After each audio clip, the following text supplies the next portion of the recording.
다시 뵙게 돼서 반갑습니다. 옆에 있는 분들과 벌써 인사하셨겠지만 다시 한번 반갑습니다. 잘 오셨습니다. 하고 두루두루 앞뒤에 있는 분들과도요.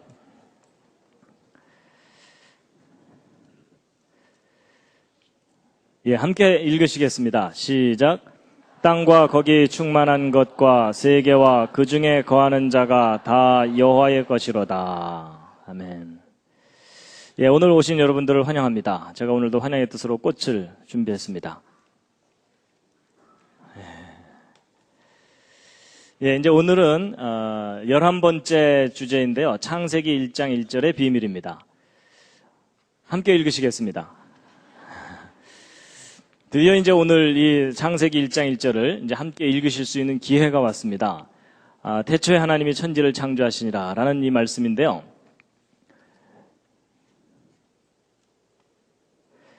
시편 19편 7절에 보면 여호와의 율법이 완전하다라는 말씀이 있는데 함께 읽으시겠습니다. 시작. 여호와의 율법은 완전하여 영혼을 소성케 하고 여호와의 증거는 확실하여 우둔한 자로 지혜롭게 하며. 영어 단어 중에 ignorance라는 단어가 있는데 잘못이 없다 이런 기본적인 뜻이 있는데 이것이 이제 성경에 적용될 때는 성경의 내용이 오류가 없다 이런 뜻으로 쓰입니다. 그 내용도 오류가 없을 뿐만 아니라 이제 그 기록의 보존성에 관해서도 이제 오류가 없는 것인데요. 보통 이제 기독교인들은 성경이 인간의 지혜로 꾸며낸 기록이 아니고 창조자 하나님이 인간에게 주신 거룩한 말씀이다 이렇게 믿고 있고 1.1획도 틀리지 않는 완전한 말씀이다라고 고백합니다. 그렇죠. 근데 이제 그렇게 우리가 이제 고백하지만 그렇다는 객관적인 증거가 뭐냐 이렇게 따지고 들면 별로 할 말이 없습니다. 너도 믿어봐 뭐 이러는 수밖에 없거든요. 근데 이제 오늘 창세기부터 시작되는 이 기록이 1.1획도 틀리지 않는 완전한 기록이라는 객관적이고 과학적인 증거를 오늘 소개해 드릴 겁니다. 하나님의 말씀이 정말 완전하다는 이제 증거를 소개해 드릴 텐데요. 그래서 이제 창세기 1장 1절의 비밀, 성경은 참으로 완전한 말씀인가 하는 내용인데, 오늘 내용도 조금 어렵습니다. 일단 수학이 나옵니다.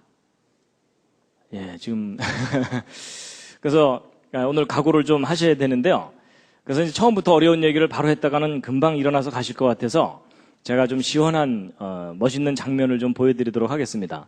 이제 곧 겨울이 오기 때문에 눈이 내릴 겁니다. 이 눈들, 온 세상이 하얗게 눈으로 덮이면 참 환상적인 모습을 우리에게 보여주는데, 여러분 이 언덕에 지금 눈이 쌓여 있는데, 이 언덕에 쌓여 있는 보물들이 보이십니까?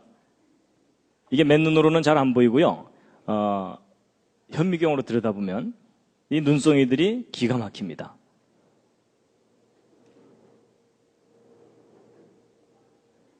아마 눈을 이렇게 자세하게 보실 기회가 별로 없으실 겁니다. 현미경으로 실험실에서 들여다봐야만 저렇게 보이는 거거든요. 그래서 이제 이 눈송이들이 자랄 때 아주 작은 결정체가 점점 시간이 지나면서 이렇게 크게 이렇게 자라게 됩니다. 눈송이를 좀 감상을 하시겠습니다.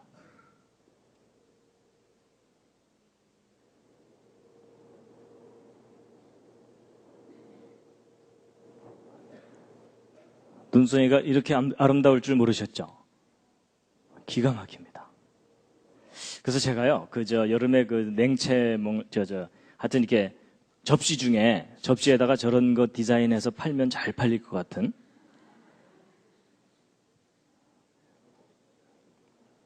이렇게 디자인되어 있는 접시 하나씩 사시지 않겠습니까?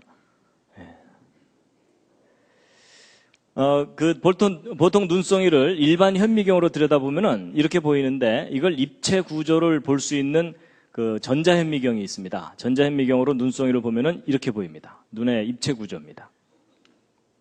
그 모습이 참 다양합니다.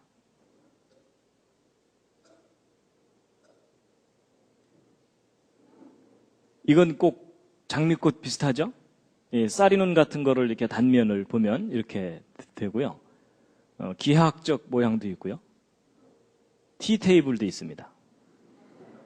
그리고 육각 쟁반도 있고 너무나 다양하게 결정체를 이루고 있습니다. 온갖 모양이 다 있고요. 무슨 먼지 비슷한 모양도 있고, 아이스크림 녹담한 것 같은 것도 있고요. 그래서 이 부분을 확대하면 이렇게 보이고, 이 부분을 확대하면 이렇게 보이고, 이걸 확대하면 이렇게 보이고. 이 부분을 확대한 것이 이 오른쪽 사진이고, 또 이 부분을 확대한 것이 이거고, 더 확대하면 이렇게 보이고, 계속 확대하면 이렇게까지 보입니다. 이건 가느다란 실에 눈꽃 같은 것이 핀 그런 것이죠.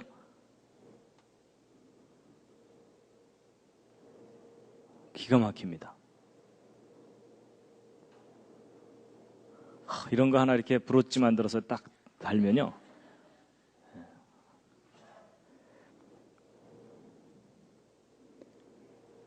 눈이 내리고 있습니다.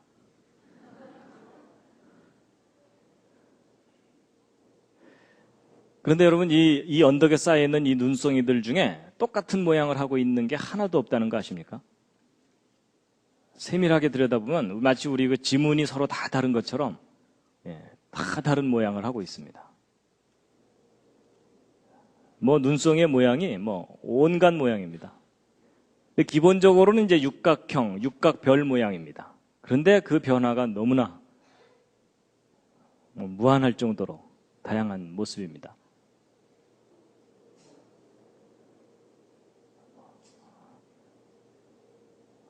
너무나 아름답죠.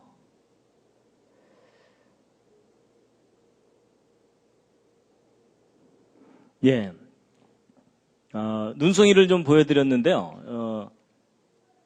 이제 이거 보여드린 이유가 뭐였냐면, 오늘 강의하려는 이 내용과 뭔가 관계가 있어서 보여드린 겁니다.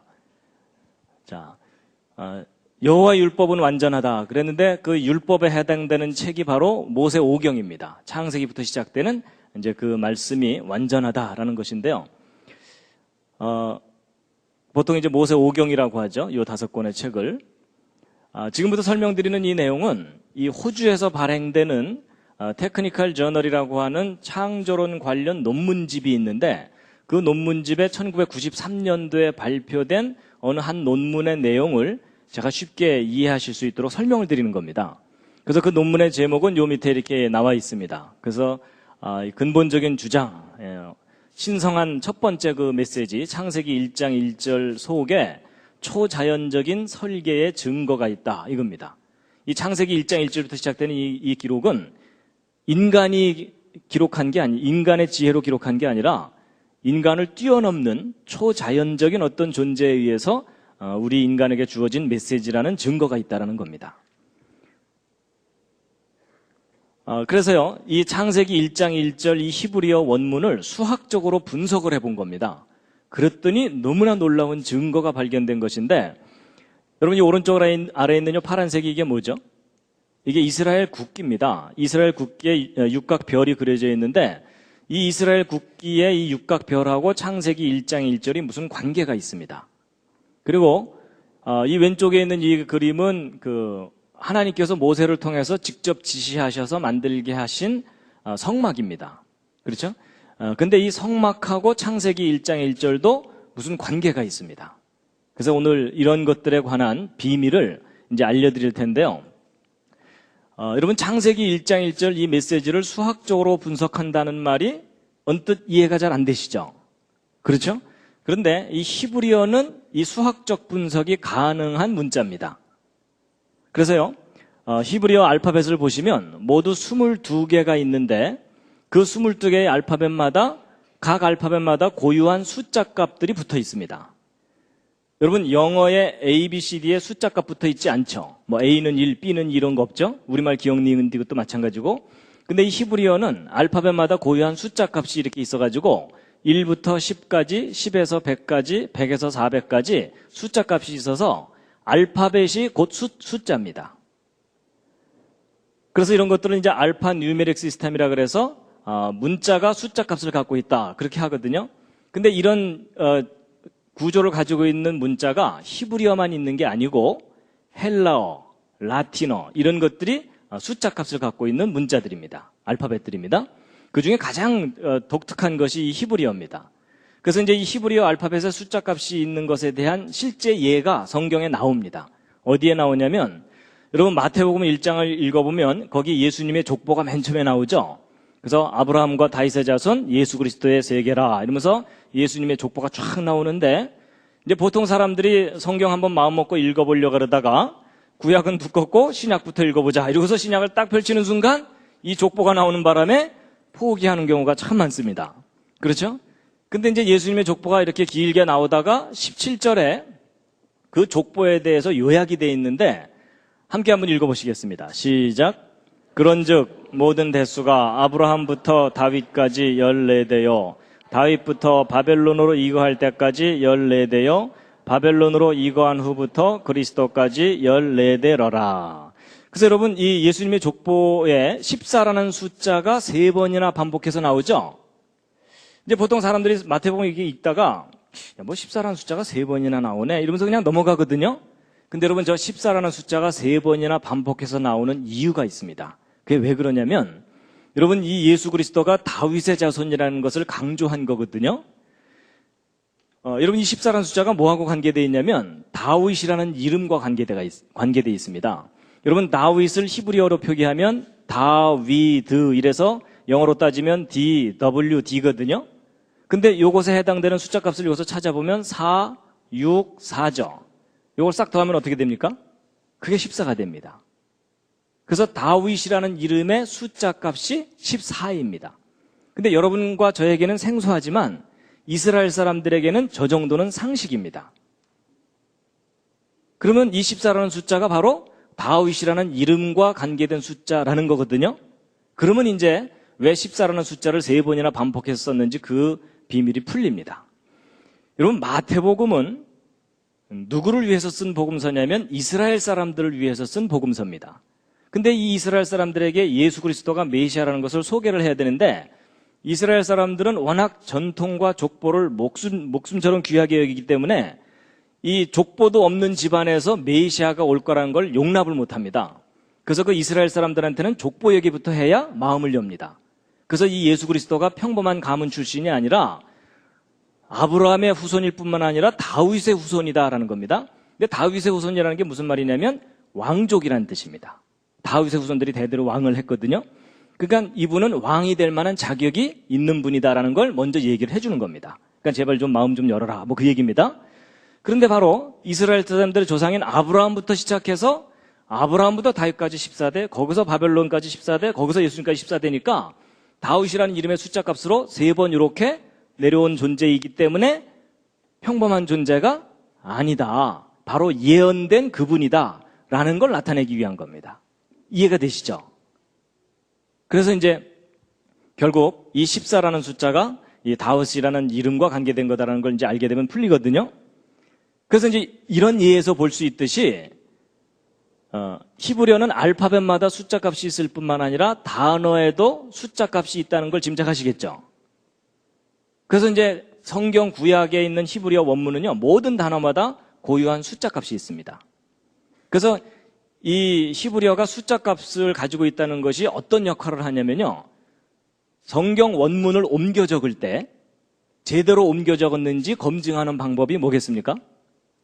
옮겨 적고 나서 숫자 값 다 합산해보면 1이라도 틀리면 중간에 한 글자 틀린 겁니다. 한 글자 이상. 그래서 성경을 완벽하게 옮겨 적는데 결정적인 기여를 하는 그런 겁니다. 그래서 구약 성경이 완벽하게 보존된 이유 중에 하나도 이 수학적인 속성 때문에 그런 겁니다. 그래가지고 한 가지 참고로 더 말씀을 드리면요, 여러분 예수, 이제 우리말로는 예수고 영어로는 지저스죠. 근데 그것을 헬라어로 표기를 하면, 여러분 신약 성경은 헬라어로 표기가 돼 있죠. 그래서 예수라는 이름은 미리 예언된 이름입니다. 그렇죠? 아들을 낳으리니 이름을 예수로 하라, 이렇게 해서 미리 예정돼 있는 이름이거든요. 근데 예수라는 이름을 헬라어로 표기하면 이렇게 되는데, 요 헬라어 알파벳의 숫자값, 고유한 숫자값들을 일일이 다 찾아서 이걸 싹 더해보면 예수라는 이름의 숫자값이 재미있게도 어떤 숫자가 나오냐면 888이 나옵니다. 평범한 숫자는 아니죠? 근데 뭐 우연히 저런 거 아니냐 이렇게 생각하실지 모르지만 이제 뒷얘기를 다 들어보시고 나면 이게 절대로 우연이 아닙니다. 저렇게 수학적으로 예수님의 이름이 이미 디자인이 돼 있었던 겁니다. 그래서 이 헬라어도 이제 숫자 값을 갖고 있고, 그래서 여러분 계시록에 보면은 이 888과 비슷한 숫자가 하나 나오죠. 그게 뭡니까? 666이 나오죠. 그래서 총명이 있는 자는 그 수를 한번 세워보아라, 이런 내용이 나오잖아요. 그래서 그 수도 바로 이제 이런 것과 관계된 그런 수입니다. 그래서 이제 이 창세기 1장 1절에 있는 이 기록을 이제 수학적으로 다 분석을 한 건데, 여기 이제 알파벳마다 숫자 값이 이렇게 있거든요. 그래서 이 표에서 이 숫자 값을 다 찾아가지고 각 알파벳의 숫자 값을 딱 이렇게 찾은 다음에 요걸 싹 더하면 그 단어의 숫자 값이 되는 겁니다. 그래서 요 7개의 숫자를 이제 계산을 해서 찾아낸 거고요. 그래서 요 7개의 숫자를 분석해 보고 나서 깜짝 놀란 겁니다. 창세기 1장 1절이 완벽하게 설계된 메시지라는 걸 알게 된 겁니다. 근데 일단 우리는 창세기 1장 1절 오늘 한번 이제 읽어보시겠습니다. 자, 자세를 바로 하시고요. 예전에는 이 성경 함부로 못 읽었습니다. 목욕 재개하고 읽었어야 되는데 오늘 특별히 봐드리겠습니다. 이제 히브리어는 요 굵은 글씨가 자음이고요. 요 밑에 있는 점같이 생긴 것들이 모음입니다. 근데 이제 모음은 처음부터 없었어요. 나중에 이제 그 보음을 붙였기 때문에 원래 원문은 자음만으로 이제 기록되어 있습니다. 그래서 제가 이제 이 자음과 모음의 발음을 영어로 비슷하게 이렇게 써놨습니다. 근데 요 밑에 있는 건 나중에 보시고요. 일단 한번 읽으시겠습니다.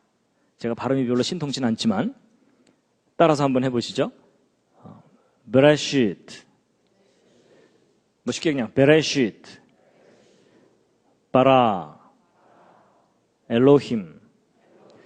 어디선가 들어보셨죠? 그렇죠? 예, 엘로힘. 그 다음에 앳, 하샤마임, 베엣.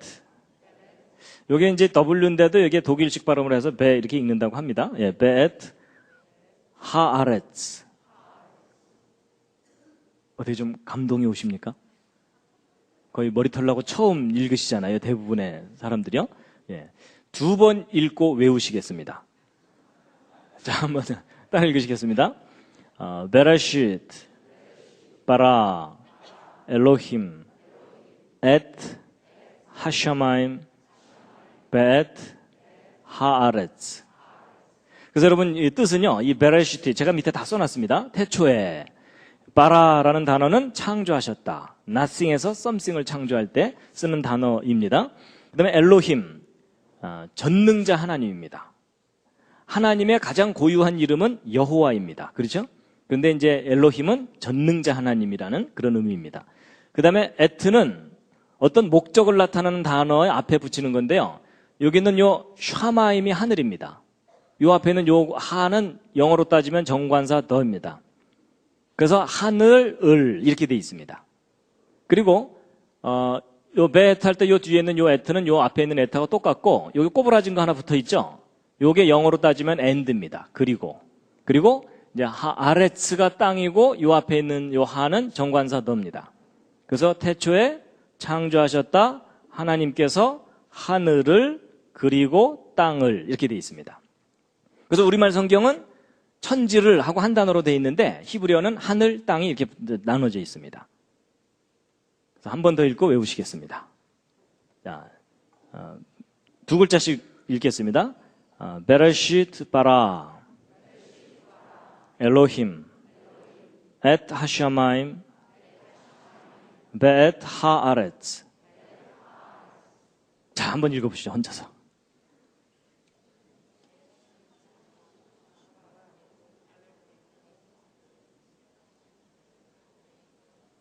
여러분, 드디어 방언이 터졌습니다.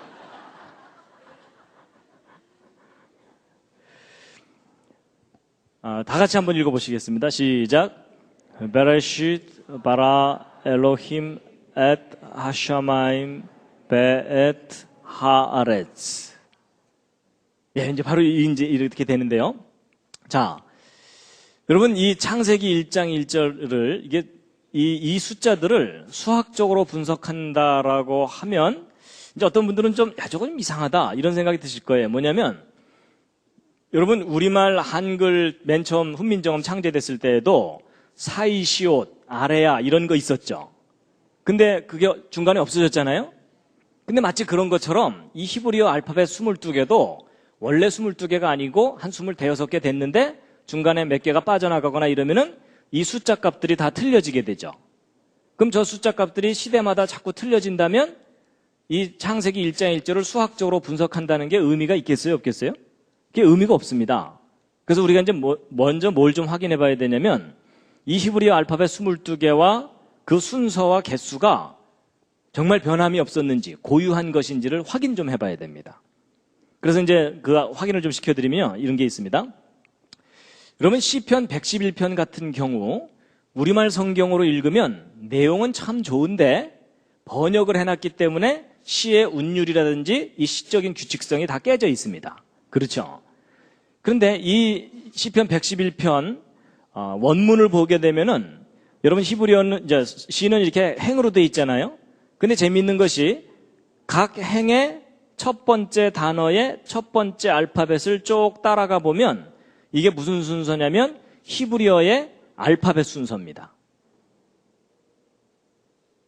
그러니까 이게 삼행시를 지은 게 아니고 영어로 따지면 A로 시작되는 단어로 한 행, B로 시작되는 단어로 한 행, C로 시작되는 단어로 한 행, 이런 식으로 시를 지은 겁니다. 참 신기하죠? 근데 이런 시가 어쩌다 하나 있는 게 아니라 시편 속에 여러 편이 있습니다. 그래서 또 다른 시 중에 시편 34편 같은 경우는 아예 22절로 되어 있는데 이 히브리어 원문을 보면은 각 행의 첫 번째 알파벳을 쭉 따라가 보면 이게 히브리어 알파벳 순서입니다. 그래서 이 시편 중에 가장 독특한 시편이 시편 몇 편이냐면 여러분 시편 중에 제일 긴 시편이 있죠.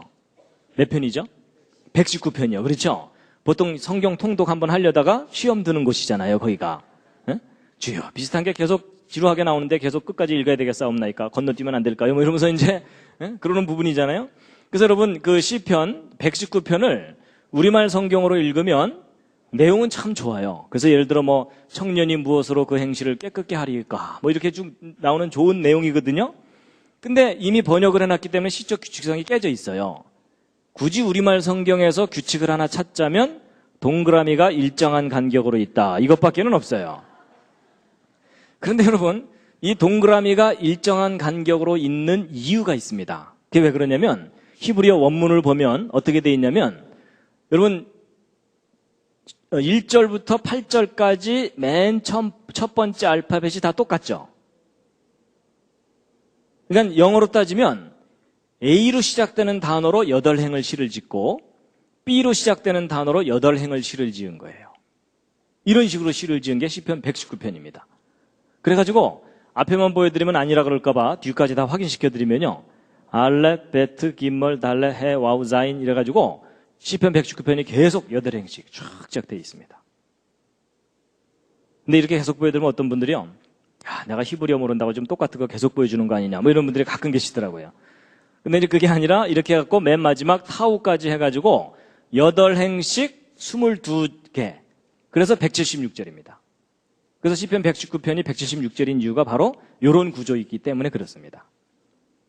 그래서 이 시편 119편은요. 각 행마다 어떤 단어가 꼬박꼬박 하나씩 들어있냐면 말씀과 관계된 단어가 꼬박꼬박 들어있습니다. 그래서 말씀, 율례, 계명, 법도, 규례 이런 단어가 그래서 시편 119편은 하나님의 말씀을 찬양한 시입니다. 그래서 이제 바로 이런 시들이 지금 보여드린 이런 시들이 한 3,000년 전쯤에 지어진 시들입니다. 근데 3,000년 전에 알파벳 개수와 순서하고 지금 현재 알파벳 개수와 순서가 똑같습니다. 그러니까 아까 말씀드린 대로 이 창세기 1장 1절 히브리어 원문을 수학적으로 분석하는 일이 의미가 있을 수 있겠죠. 예. 그래서 이제 결국 이 창세기 1장 1절에는 이 숫자들을 분석을 한 건데요. 일단 여러분 단어마다 숫자 값이 있다면 창세기 1장 1절 전체 문장도 숫자 값이 있겠죠. 그 숫자 값은 요 7개의 숫자를 싹 더하시면 됩니다. 각자 출신, 주산, 암산 학원의 명예를 걸고 창세기 1장 1절 이 메시지의 숫자 값을 한번 계산해 보시죠. 얼마가 나옵니까? 네, 하여튼 그건 따로 한번 계산해 보시고요.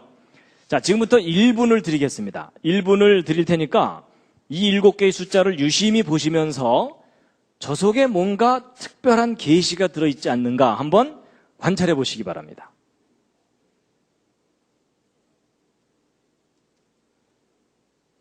저 7개의 숫자 속에 너무나 놀라운 비밀이 들어있습니다.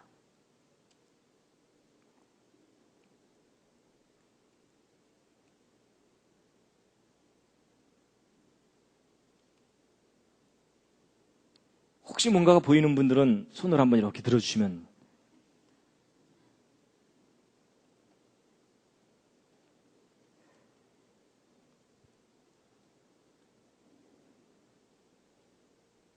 뭐가 좀 보이십니까? 예, 뭐 한 분이 손을 살짝 드주셨는데요. 자,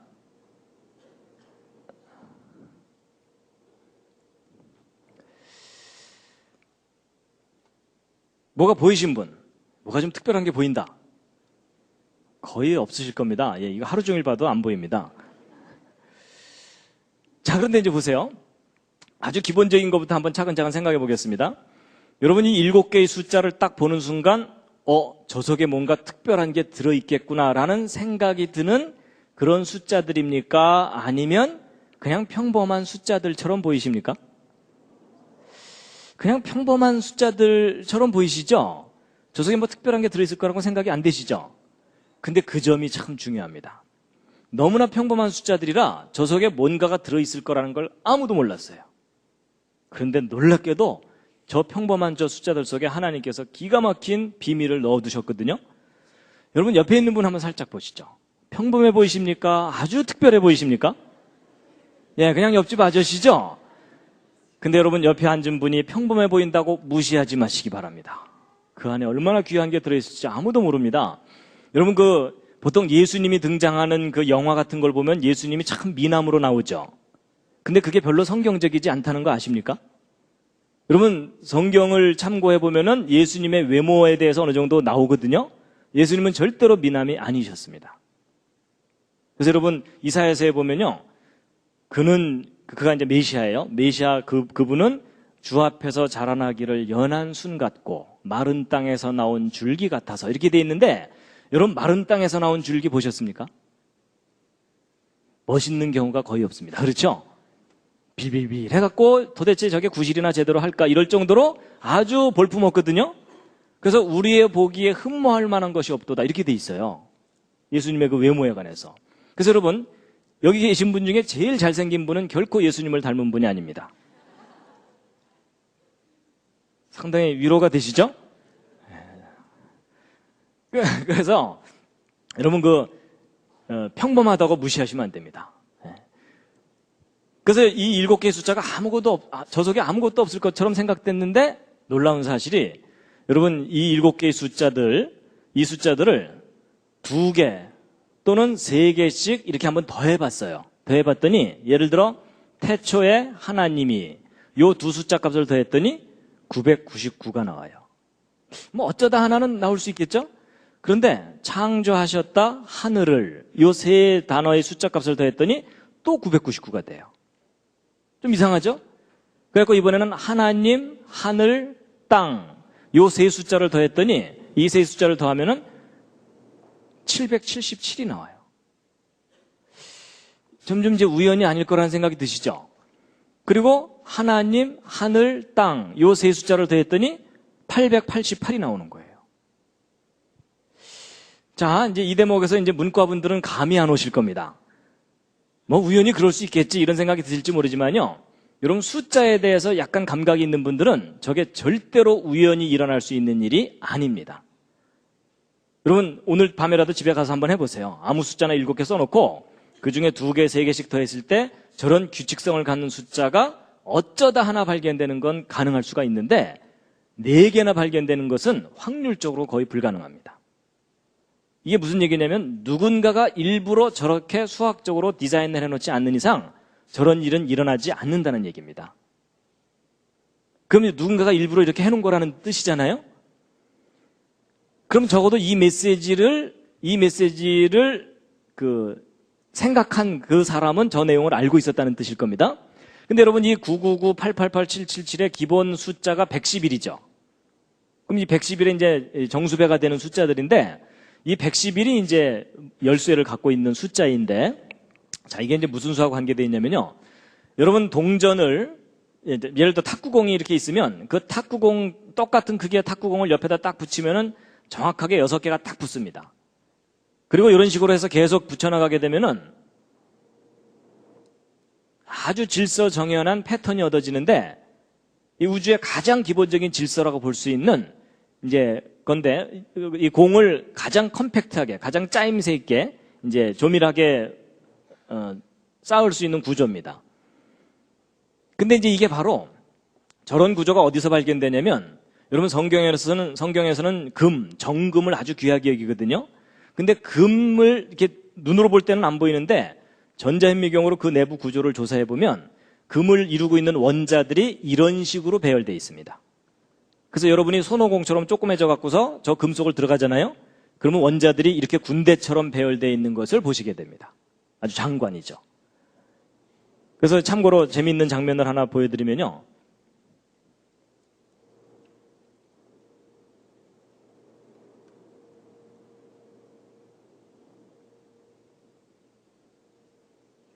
여러분 이게 이제 금 원자 배열이거든요. 근데 이런 질서정연한 패턴들이 조화를 부립니다.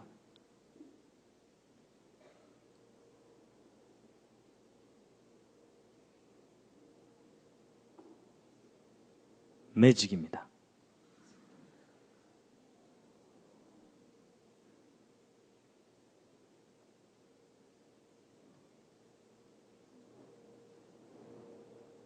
어지러우시죠? 이런 아주 질서 있는 패턴들이 서로 간섭을 하면서 또 다른 무늬를 만들어내는 이런 걸 간섭 무늬라고 하거든요. 그래서 여러분 하나님이 창조하신 이 질서 있는 세계가 이 질서가 또 조화를 부리고 이렇게 돼 있습니다. 그래서 하나님이 창조하신 세계 참 신기한 세상인데요. 그런데 이제 여러분 이 질서정연한 이 패턴 속에 숨어있는 별이 있습니다. 그 별이 무슨 별이냐면 바로 다윗의 별입니다. 육각별이 들어있거든요. 그래서 이 파란색으로 된 제일 작은 별, 그 다음 노란색으로 된 그 다음 큰 별, 빨간색으로 된 세 번째 다윗별 이렇게 있는데 이런 다윗별들이요. 바로 이스라엘 국기에 있는 그 육각별이잖아요. 자, 이제 이 육각별이 무슨 의미를 가지고 있는 건지 보실 텐데요. 여러분 이 맨 첫 번째 다윗별을 이룰 수 있는 동그라미 개수가 모두 몇 개냐면 이게 세어보시면은 이게 모두 13개입니다. 그래서 13이라는 숫자는 첫 번째 다윗별을 만드는 숫자다라고 기억을 좀 해두시기 바랍니다. 그럼 이제 하나 더 큰 다윗별은 그럼 얼마냐? 하나 더 큰 다윗별은 37입니다. 37개가 있어야 두 번째 다윗별을 만들고 그 다음에 또 하나 더 큰 다윗별이 뭐냐면 세 번째 다윗별이 바로 73입니다. 그래서 13, 37, 73이라는 이런 숫자들은 다윗의 별을 만들 수 있는 숫자. 그래서 보통 그 도형을 수학적으로 연구하는 사람들이 도형수라고 하는 수입니다. 특히 이제 육각별을 만드는 수. 이래서 이렇게 얘기합니다. 그래서 이 숫자들을 좀 기억을 해 두시면요.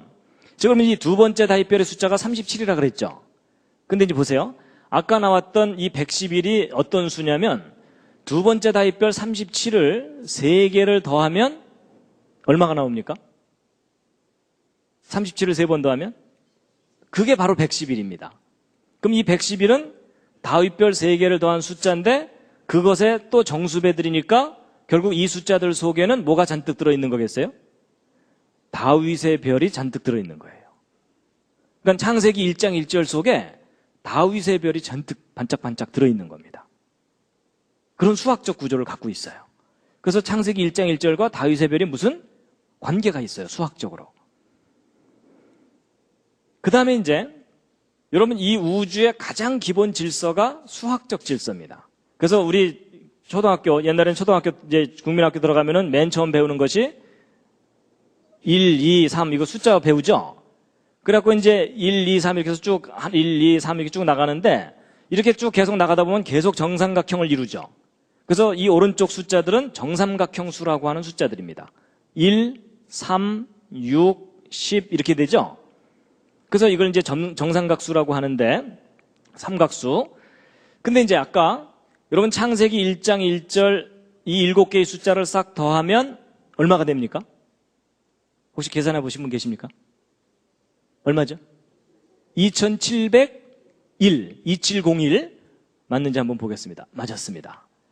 그래서 여러분 이 창세기 1장 1절의 메시지가 2701이거든요. 근데 여러분 저 숫자가 무슨 특별한 숫자처럼 보이지 않으시죠? 근데 이 숫자가 아주 특별한 숫자인데 무슨 수냐면 여러분 1부터 계속 정삼각형을 이루어 나가면 73번째 정삼각수입니다. 2701이. 그럼 이게 무슨 말이냐면 이 중에 1이라도 빠지거나 1이 더 들어가면은 정삼각형이 안 된다는 뜻이죠. 정확하게 73번째 정삼각수예요. 그래서 창세기 1장 1절 메시지의 숫자 값이 정삼각형을 이루고 있는 거예요.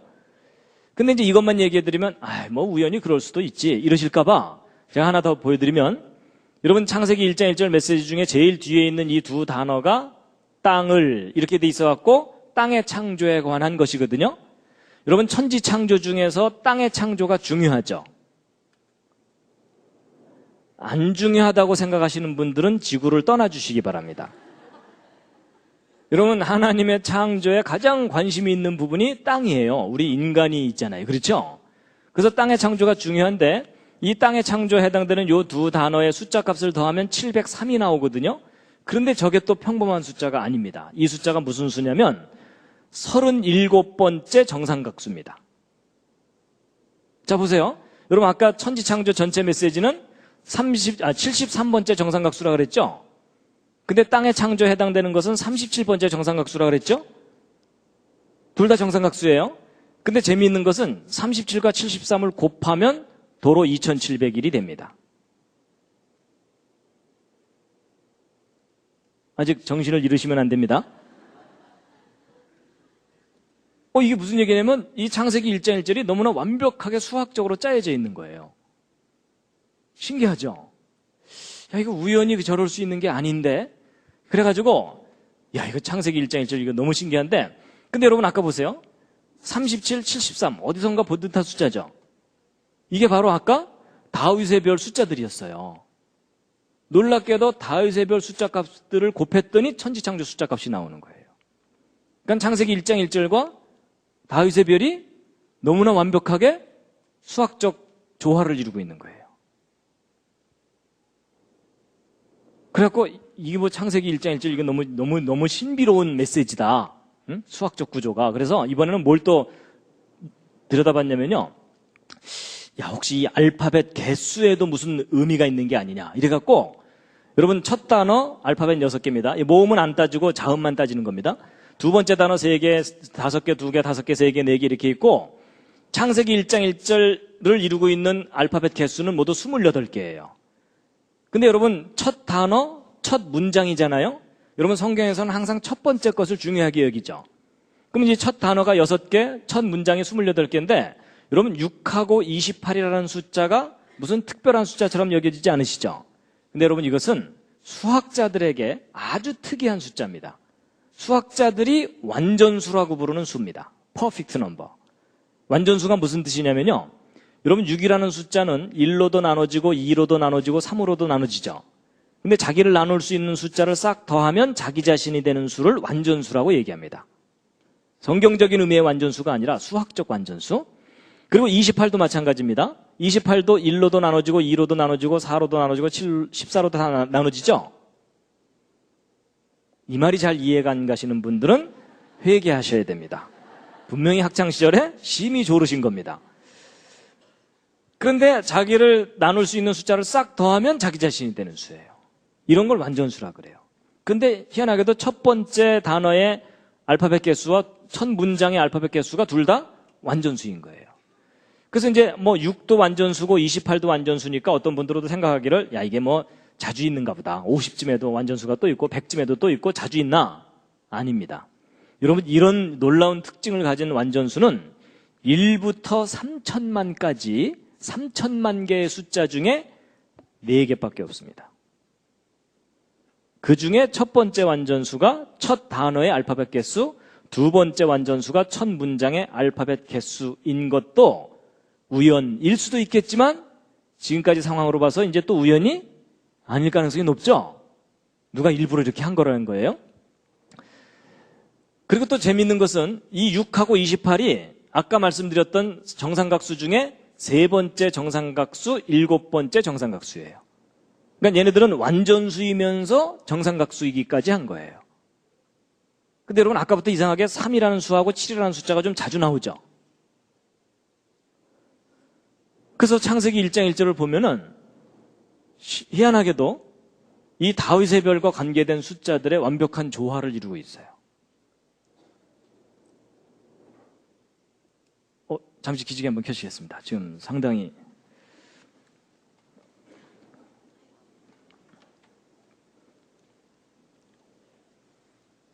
몸 풀고 하겠습니다. 좌양조 하셔서 옆에 있는 분 안마를 좀 시원하게 해드리겠습니다. 좌양조 하셔서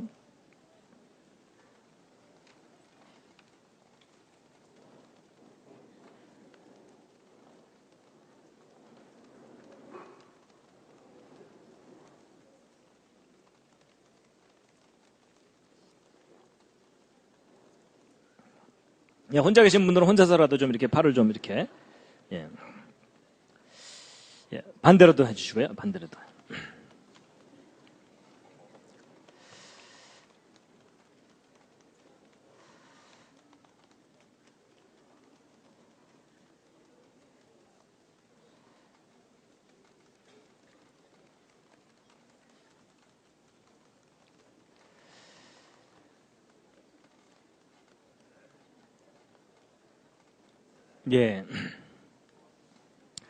그 숫자만 나오면 아무 생각이 없어지는 분들은 오늘 너무 무리하지 마시고요.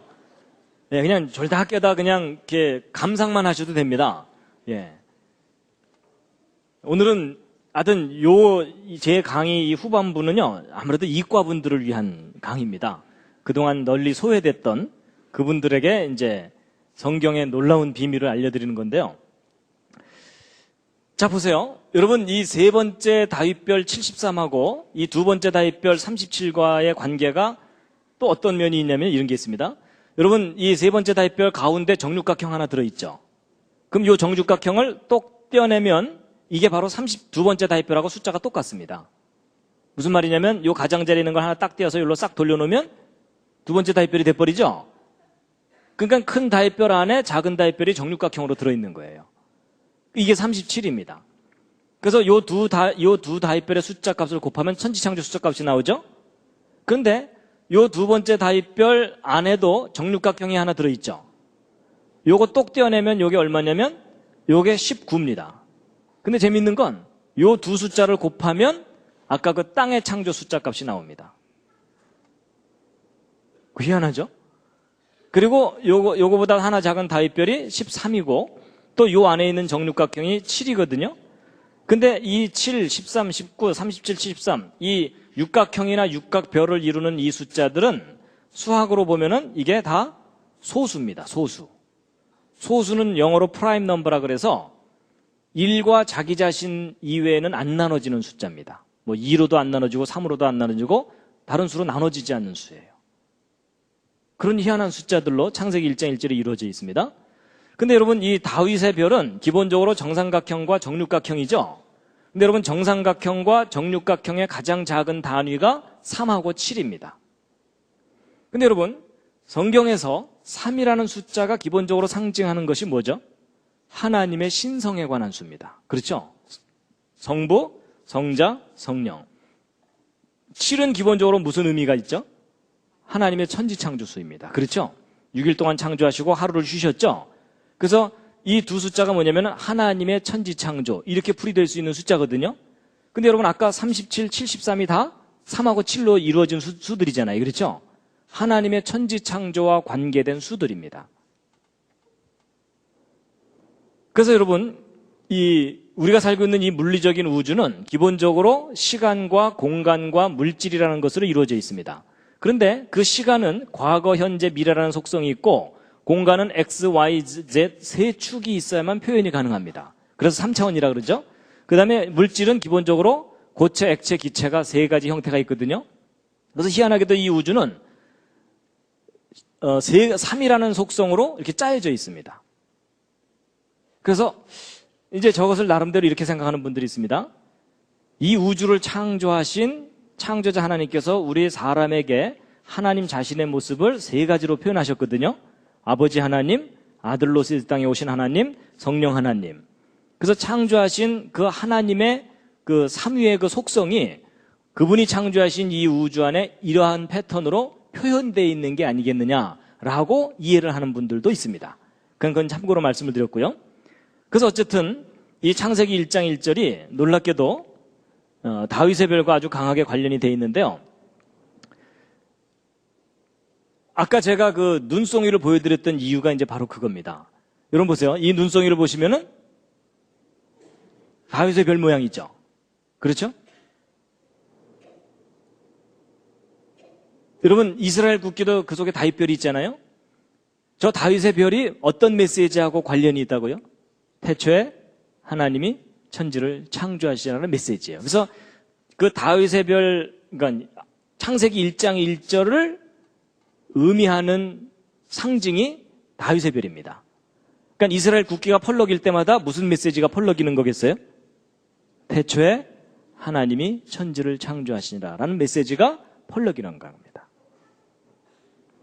여러분 그 보통 그 자동차 타고 가다 보면은 빨간 바탕에 하얀 줄 하나 있는 거 있죠? 그게 무슨 뜻입니까? 진입 금지죠. 그렇죠? 아니 제가 무슨 말을 하려는 거냐면요. 여러분 팻말에다가 진입 금지 이렇게 써놓는 것보다는요. 동그라미에다가 하얀 바탕만 딱 그려놓고 나면 멀리서도 보면서 아 절로 들어가지 말라는 거라는 것을 아주 금방 알 수 있죠. 그런 걸 상징이라고 얘기하잖아요. 마찬가지입니다. 태초에 하나님이 천지를 창조하시라는 이 긴 메시지를 하나의 상징으로 딱 표현한 상징이 그게 뭐겠습니까? 그게 다윗의 별입니다. 그러니까 우리가 다윗의 별을 보면 어떤 메시지를 떠올려야 돼요? 이걸 이제 이 내용을 알았다면 태초에 하나님이 천지를 창조하시니라. 이제 이해가 좀 되셨습니까? 그럼 여러분 이 눈송이 디자인하신 분이 누구죠? 하나님이시죠.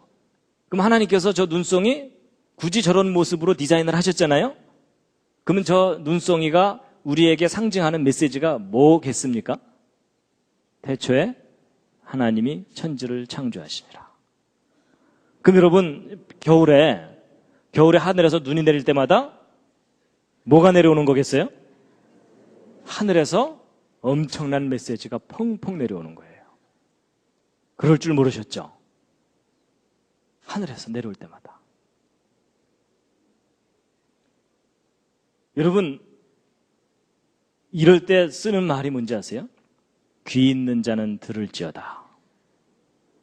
그래서 여러분 금년 이제 곧 첫눈이 내릴 거 아닙니까? 괜히 좋아하지 마시고요. 첫눈이 내릴 때 하늘에서 무슨 메시지가 펑펑 내리겠어요? 태초에 하나님이 천지를 창조하시니라. 그 메시지가 하늘에서 내려오는 겁니다. 여러분 하나님께서 눈송이 만드시면서 얘네들이 왜 자꾸 육각형만 되냐 뭐 이러셨을까요?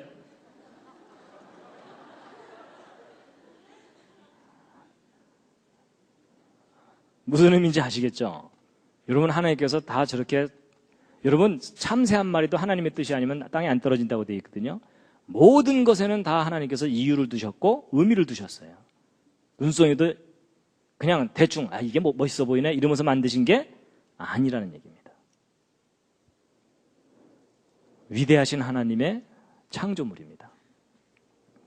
그래서 보세요. 하늘에서 엄청난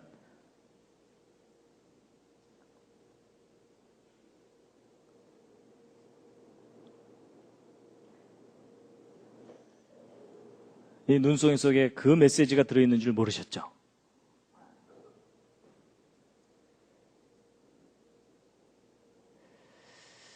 자, 그래서 이제 창세기 근데 자, 여기서 이제 한 가지 이제 꼭 말씀드리고 넘어가야 될 게 하나 있습니다. 뭐냐면 제가 이제 창세기 1장 1절을 이렇게 막 수학적으로 막 이렇게 설명을 드리면 어떤 분들은요 좀 부정적인 생각을 하더라고요. 별 이상한 짓을 다 하네 뭐 이런 반응을 보이는 분들이 실제 있어요. 근데 여러분 이제 이 부분을 차분하게 잘 생각하셔야 됩니다. 여러분 이 창세기 1장 1절 이 메시지가 인간이 꾸며낸 거라면은 좀 이상한 것일 수 있겠지만 창세기 1장 1절 이 메시지는 근본적으로 누가 우리에게 주신 메시지죠? 창조자 하나님이 우리에게 주신 메시지거든요. 그러면 이 창세기 1장 1절 히브리어 원문 속에 지금 쭉 설명드렸던 이 수학적 구조가 들어있는 것을 창조자 하나님께서 아셨을까요? 모르셨을까요? 당연히 아셨겠죠. 혹시 모르셨을까요? 모르시고 이제 쫙 선포를 해 두셨는데 나중에 막 수학자들이 저 내용을 막 발견해내니까 하나님 깜짝 놀라셔갖고 저런 게 다 들어있었네.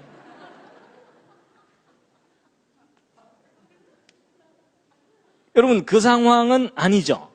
맞죠? 여러분 만약에 하나님이 모르셨다면은 하나님은 기본적으로 전능하신 분이 아니에요. 전지전능하신 분이 아닌 거예요. 그렇죠?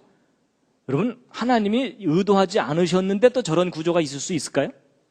아니죠. 여러분 바로 그 점을 놓치시면 안 됩니다. 여러분 우리가 차분하게 생각해보면 하나님이 아시는 정도가 아니고 저거 누가 디자인하셨겠습니까? 창조자 하나님께서 하신 일입니다. 그걸 오늘날 수학을 하는 사람들이 발견해낸 것일 뿐이고요. 그럼 우리가 이상하다고 생각할 게 아니라 왜 하나님께서 저렇게 해놓으셨을까를 이제 깨달아야만 됩니다. 맞죠? 예. 왜냐면요, 제가 이런 부분을 안 짚어드리고 제가 어디 가서 강의를 해드렸더니 저거 이단 아니요? 뭐 이러시더라고요. 그래서 이게 잘못하면 오해를 할 수가 있겠구나 싶어서 가장 기본적인 부분을 이제 짚어드린 겁니다. 예. 여러분 하나님이 의도하지 않으셨는데 저런 게 들어있을 수가 없습니다. 조작한다고 저렇게 들어가 있는 게 아닙니다. 조작한다고는 안 됩니다. 인간이 조작한다고 될 수 있는 일이 아닙니다. 자, 그런데 이제 시작입니다. 하여튼 오늘 일찍 집에 돌아가시기는 틀렸습니다. 포기하시고요. 저하고 아예 오늘 이 내용을 끝내고 가셔야 됩니다. 여러분 이 세 번째 다윗별과 두 번째 다윗별 사이의 그 도형적인 관계인데요. 특히 이 두 번째 다윗별 숫자인 37이 참 신기합니다. 육각별도 이루고 있지만 아까 육각형도 이룬다 그랬죠? 그리고 이 팔각형도 37입니다. 여러분 하나의 숫자가 세 가지 도형을 만들거든요. 여러분 하나의 숫자가 한 가지 도형을 이루는 것도 영광인데 세 가지나 이루니까 얼마나 특이해요. 그렇죠? 여러분 숫자들끼리 모여갖고 나는 사각형이다, 나는 삼각형이다 이러는데 어느 숫자는 난 아무것도 아니다 이러면 얼마나 쓸쓸해요. 그렇죠? 근데 이 37은 세 개나 이루어요. 그래서 이걸 수학하는 도형을 연구하는 사람들이 삼형수라고 얘기합니다. 이게 형수가 세 사람이 있다 이런 뜻이 아닙니다. 세 가지 도형을 만들 수 있는 숫자다. 그래서 아주 특이하게 여기는데 특히 여러분 그 수학에서 그 숫자를 갖고 이렇게 장난을 치는 일이 있거든요. 숫자의 조화를 이렇게 풀고 그럴 때 중요하게 사용되는 숫자가 37입니다. 근데 이제 37과 73의 도형적인 관계는요. 이 37에다가 테두리를 쫙 두르면 큰 다윗별이 되고 이 육각형에다가 66에 36을 딱 두르면은 이 큰 다윗별이 되거든요. 근데 마치 이 패턴 관계가 6일 동안의 창조와 하루의 안식 뭐 이런 것을 의미하는 게 아닌가라고 해석되는 그런 구조를 갖고 있고 그리고 이제 이 36이라는 숫자, 66이 36이라는 숫자도 평범한 숫자가 아니고요. 여러분 66이 36이니까 정사각형 수죠. 그러면서도 또 얘는 8번째 정삼각수예요.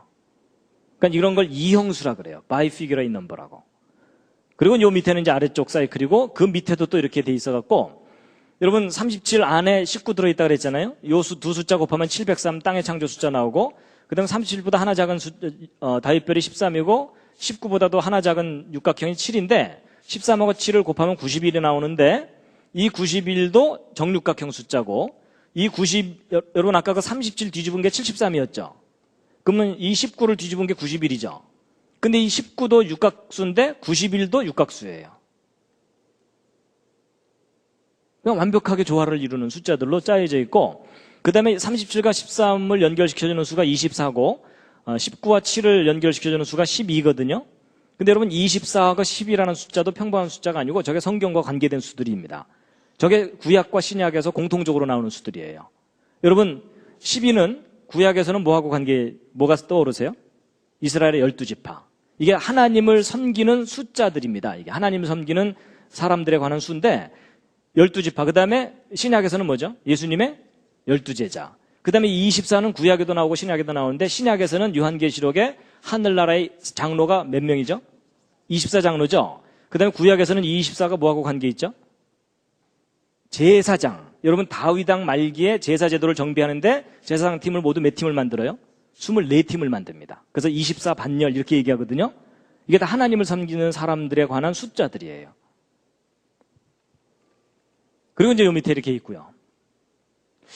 그래가지고 이제 야 이거 창세기 1장 1절 정말 신기하다 이래가지고 이번엔 뭘 조사해봤냐면 창세기 1장 1절 이 메시지에 맨 가장자리 울타리 숫자를 세어봤어요. 맨 가장자리.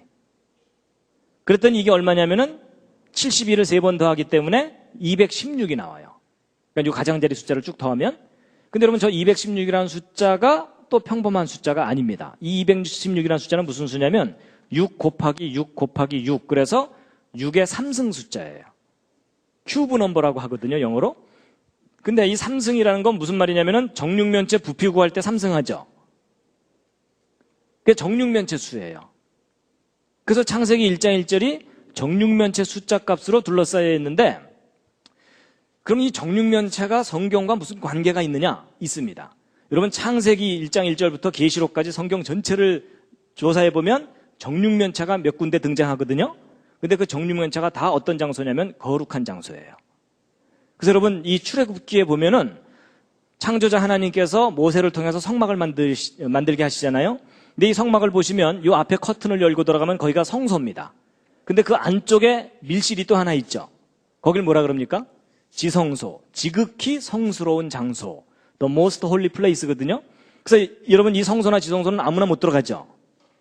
저 지성소는 또 누구만 들어가요? 대제사장이 속죄일 날 흰옷을 입고 들어가요. 그렇죠? 그래갖고 하나님과 만나는 그런 곳인데 요 지성소 있죠? 출애굽기에 나오는 대로 성막을 만들잖아요. 저 지성소 내부 구조가 어떤 모양이냐면 정육면체 모양입니다. 출애굽기를 읽으면 직접은 안 표현되어 있어요. 근데 출애굽기에 나오는 그대로 만들고 나면 정육면체예요. 그 내부가. 지성소가. 근데 거기만 그런 게 아니라 열왕기상에 보면은 솔로몬이 제대로 된 건물로 된 성전을 짓죠. 그 건물로 된 성전의 지성소도 정육면체예요. 그런가 하면 요한계시록에 보면 지금 현재 땅에 있는 예루살렘 말고 하늘에 있는 예루살렘이 있는데 거기에는 직접 가로 세로 높이가 나오거든요. 성경에 기록되어 있는데 정육면체입니다. 그래서 성경에서 일관성 있게 정육면체가 다 어떤 장소냐면 거룩한 장소예요. 근데 그 거룩한 장소를 상징하는 정육면체의 숫자 값으로 창세기 1장 1절이 둘러싸여 있는 것도 우연일 수도 있겠지만 이제 더 이상 우연이 아니에요. 그렇죠? 그렇다면 무슨 말이냐면 이 말씀이 거룩한 말씀이다 라는 뜻입니다. 그 다음에 이제 창세기 1장 1절 속에 무슨 수가 들어있냐면요. 여러분 천지창조 이 전체 중에 땅의 창조가 중요하다 그랬잖아요. 근데 땅의 창조에 해당되는 703이라는 숫자를 빼고 나면 나머지 5개의 숫자 값이 얼마냐면 1998입니다. 근데 여러분 이 1998이 무슨 수냐면요. 666을 3번 더한 숫자입니다. 여러분 드디어 666이 나왔습니다. 무섭죠? 여러분 아까 그 계시록에 나온다고 하는 666 있죠? 그 숫자가 놀랍게도 창세기 1장 1절 속에 저렇게 수학적으로 계시가 돼 있어요. 근데 여러분 이 666도 정삼각형 수예요. 36번째.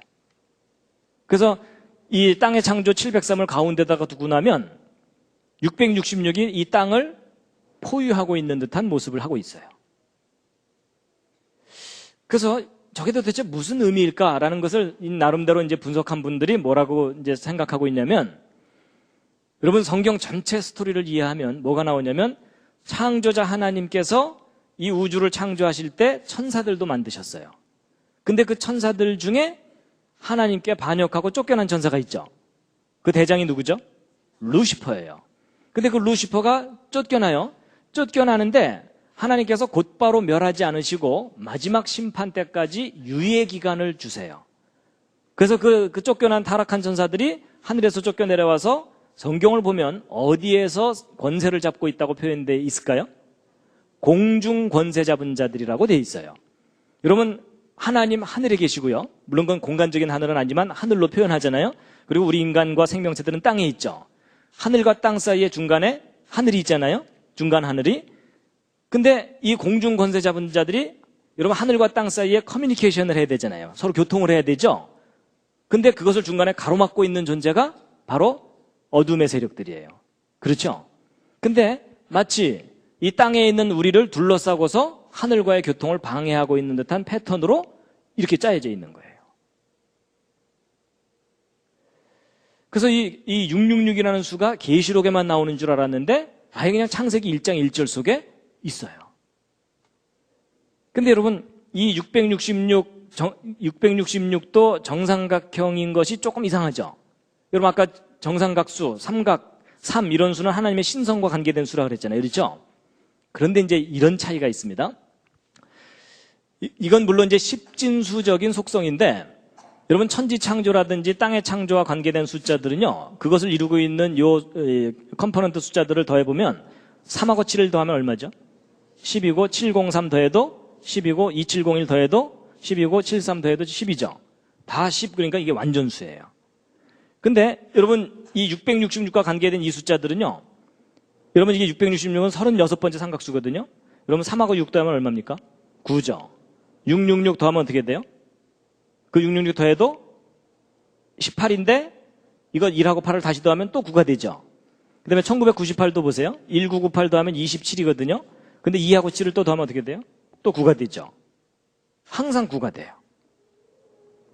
근데 이제 여러분 그 신학의 한 분야 중에 뭐가 있냐면 수신학이라는 게 있어요. 세오마틱이라 그래가지고 성경에 나오는 수에 관한 비밀을 푸는 학문이에요.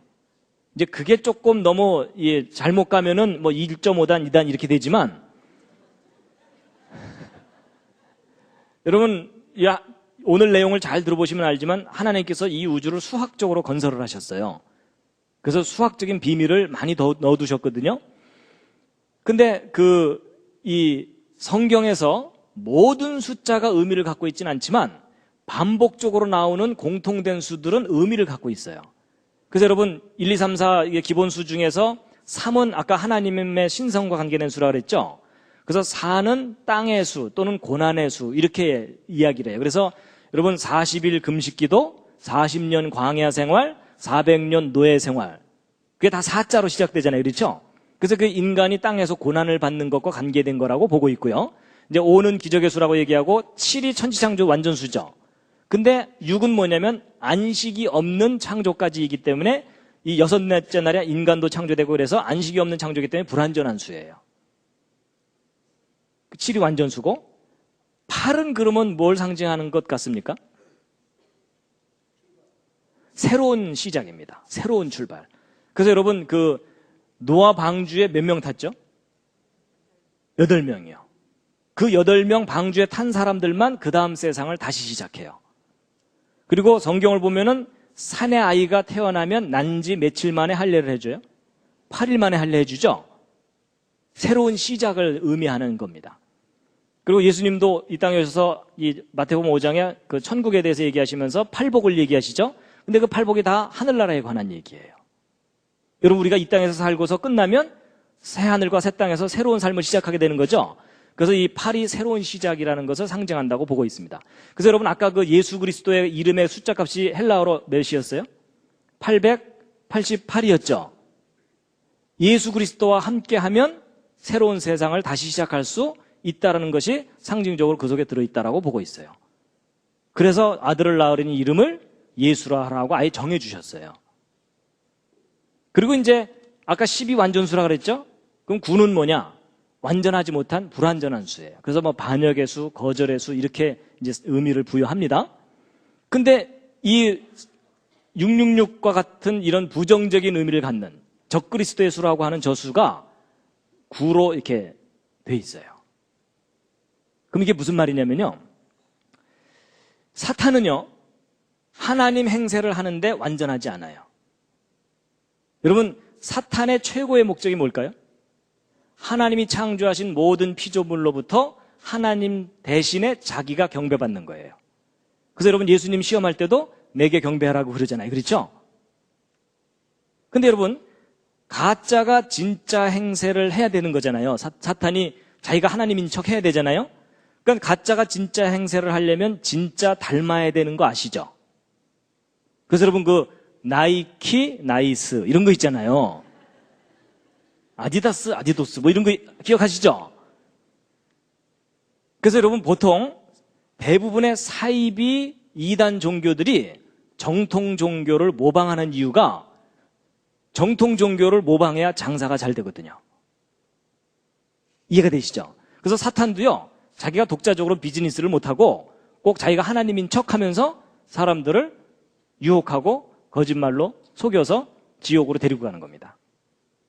그러니까 사탄도 자기도 삼각형을 666이 정삼각수거든요. 자기도 하나님인 척하는데 문제는 사탄은 항상 부족해요. 완전하지 못해요. 그래서 하나님과 사탄의 차이가 뭐냐면, 여러분 나중에 성경을 보시면 그 사탄이요, 막 하늘에서 불을 내리기도 하면서 사람들을 할 수 있거든 미혹하게 할 거라고 돼 있어요. 막 기적을 일으킨다는 뜻이에요. 그런데도 그러면서 사람을 미혹하게 한다고 돼 있기 때문에 사탄도 능력이 아주 커요.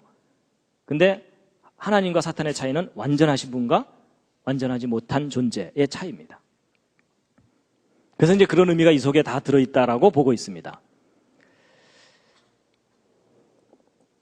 자, 이제 여기까지 쭉 설명을 드렸는데, 아직 괜찮으시군요, 상태가. 네, 잠시 한번 또 기지개를 살짝 켜시겠습니다.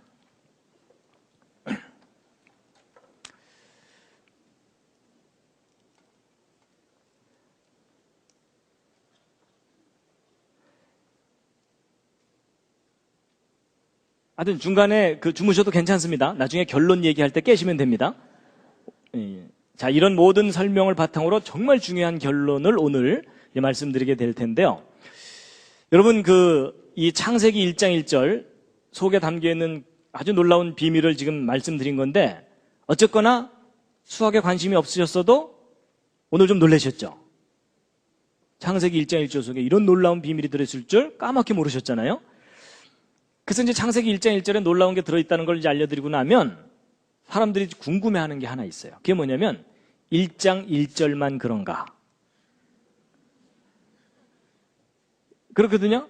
그래서 이제 궁금해하실 것 같아서 제가 그 뒤를 좀 잠깐 보여드리면, 그래서 창세기 1장 2절의 첫 번째 단어의 숫자 값을 조심스럽게 더해봤어요. 무슨 일이 벌어지나? 그랬더니 2701에다가 302를 더하는 거잖아요. 그랬더니 얼마가 나오냐면은 3003이 나와요.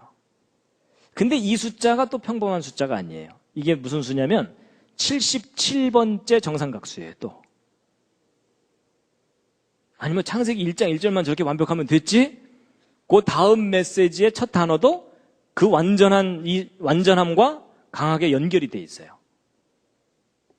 뿐만 아니라 이 8번째 단어의 숫자 값을 더하고 난 다음에 이 앞에 있는 이 세 단어는 태초에 하나님이 창조하셨다 이고, 그 뒤에 있는 이 단어들은 피조물들이에요. 하늘, 땅 이런 것들이거든요. 그런데 이 5개의 피조물에 해당되는 이 단어의 숫자 값들을 싹 더했더니 얼마가 되냐면 1801이 나와요. 근데 이 숫자가 또 평범한 숫자가 아니고요. 이 수가 천지창조 전체 2701 정삼각형에 내접하는 가장 큰 정육각형이 있거든요. 이 숫자 값이 1801이에요. 그리고 이 정육각형의 한 변의 길이가 25고 높이가 49고 맨 가장자리 둘레값이 144인데 25는 5의 제곱, 49는 7의 제곱, 144는 12의 제곱, 다 제곱수예요. 제곱수라는 얘기는 정사각형 수라는 뜻이에요. 그러면서 5 더하기 7은 12, 뭐 이렇게까지 짜여져 있어요. 이제 거의 표정이 이제 포기하신 표정입니다. 네? 자, 이제 이쯤에서 빨리 결론을 좀 내달라는. 자, 그래서 이제 마지막으로 총정리한 그림입니다. 이거는요. 여러분, 요 작은 다윗별 하나가 37 다윗별이라고 한번 해보세요. 그리고 이것을 73개를 모아서 큰 다윗별을 만든 거예요. 그러니까 각각이 37인데 그게 73개 모여있으니까는 어쨌든 전체 값, 숫자 값은 2701이죠. 요게 창세기 1장 1절 메시지 숫자 값이라 그랬죠. 그러니까 창세기 1장 1절을 이제 총 정리해 놓은 다윗별이에요. 근데 요걸 분석해 보면 세 파트로 나눌 수가 있는데, 이 파란색으로 된 중심 부분, 빨간색으로 된 가장자리 부분, 그 경계면에 까만색이 이렇게 있죠. 근데 이 파란색의 개수는 19개고 까만색 별의 개수는 18개고 이 가장자리에 있는 이것은 모두 6, 6이 36, 그래서 36개인데 각각이 37이잖아요. 그래서 이 숫자 값들을 곱하면은 파란색은 703, 땅의 창조 숫자 값이 나오고, 그 다음에 이 두 번째 이 까만색은 666 숫자가 나와요. 그리고 이 가장자리 수는 이 1332가 나오는데 이게 지금 4자리의 숫자가 돼서 그렇지 1하고 2를 더하면 3이죠. 3이 아까 하늘의 수라 그랬죠. 그렇죠? 하나님 신성과 관계된 결국 무슨 얘기냐면 하늘과 땅 사이를 누가 가로막고 있어요? 666이 가로막고 있어요. 오 마이 갓.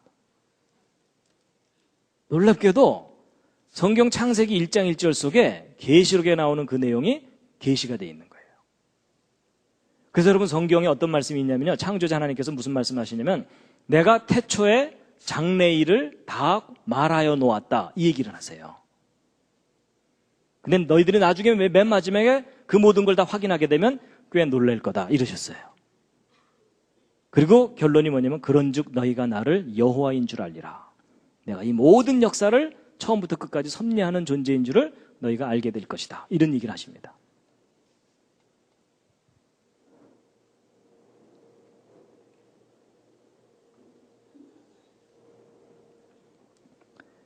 그래서 이제 보세요. 여러분이나 저는 이미 하나님을 믿고 성경을 믿으니까 성경을 귀하다고 생각하잖아요. 근데 여러분 일반 사람들은 일반 이 인본주의적인 교육을 받은 대부분의 사람들은 성경, 특히 창세기를 신화라고 생각해요. 그것도 이스라엘 사람들의 허술한 신화고 중동 지방에 나돌던 여러 신화를 베껴서 나름대로 자기들 신화를 만든 거다라고 그렇게 해석을 합니다. 근데 여러분 허술한 신화라고 생각하는 그 창세기의 제일 첫 번째 메시지가 수학적으로 분석해 보니까 이렇게 완벽해요. 여러분 과학의 가장 기초가 수학이에요. 그렇죠? 그러니까 수학적이라는 말은 과학적이라는 말과 같은 말이에요. 창세기 1장 1절 절대로 허술한 신화가 아닙니다. 자, 여러분 지금까지 이제 설명드린 내용 다 잊어버리셔도 괜찮습니다. 시험 안 봅니다. 시험 안 보는데요. 정말 중요한 요점을 놓치시면 안 됩니다. 그게 뭐냐면요. 여러분 이 창세기 1장 1절에 이 28개의 알파벳으로 된 이 메시지 중에 알파벳 하나라도 빠지거나 다른 알파벳이 끼어 들어가면 이 숫자 값들이 틀려지죠. 근데 여러분 이 숫자 값들이 1이라도 틀려지면 지금까지 여러분들에게 설명드렸던 그 완벽한 구조가 안개처럼 사라져버려요. 맞죠? 알파벳 하나라도 잘못되면.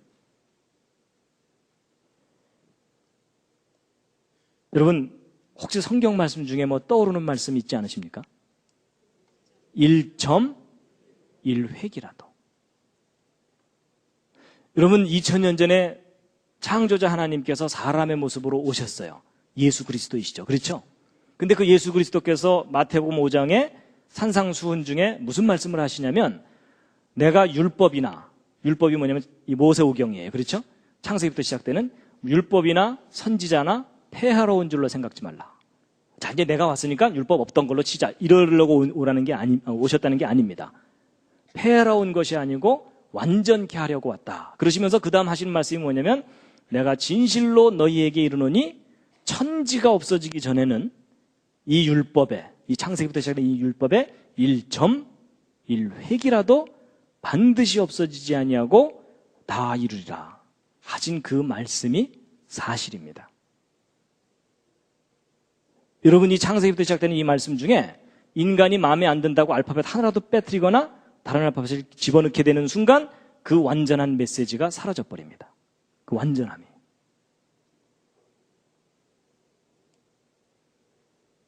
제가요, 이 논문 내용을 접하기 전에도 성경은 참 귀한 하나님의 말씀이다라고 그렇게 인정하고 고백을 했었는데 제가 이 논문 읽고 이해하고 나서 결심을 한 게 하나 있습니다. 그게 뭐냐면 내가 띨띨해서 이해를 못하면 이해를 못했지 이 성경의 기록이 틀릴 리가 없다예요.